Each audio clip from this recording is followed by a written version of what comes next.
Oh my God, what are you doing? Well, I've heard about how cool Mongolian gears are, so I thought I would try and build one. Well, hi everyone. As you can see, Gatwood is trying to build a gear, but she's not doing anything correct. Oh, I knew I wasn't. So then how do you build one? Well, it's quite hard to explain. I guess people are still building them because they are easy to put up and take down. They aren't too costly, and they're part of the rich Mongolian heritage.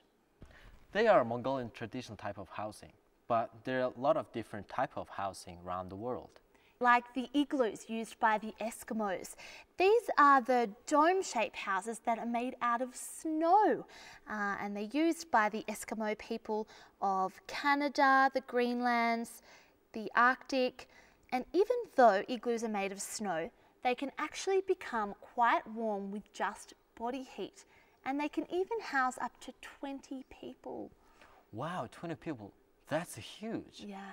Well, you know, in Indonesia and Thailand, their traditional houses are built on stilts above the ground. This is because it gets very wet and muddy. If the houses are on stilts, then they can avoid getting swept away if there's a flooding. Yeah. And what about the teepees? I can't believe I forgot about the teepees.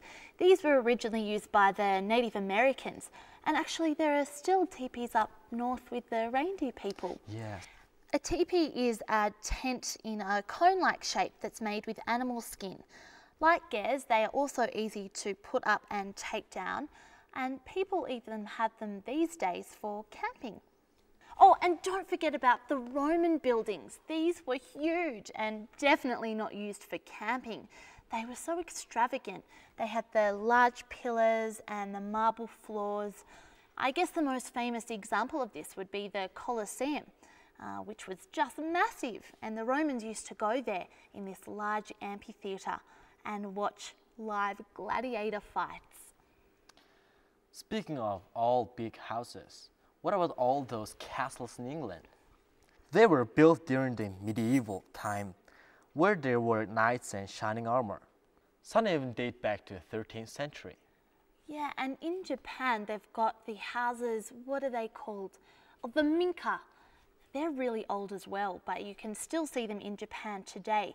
They're the houses with the really sharp roofs so that the rain and snow can fall right off them.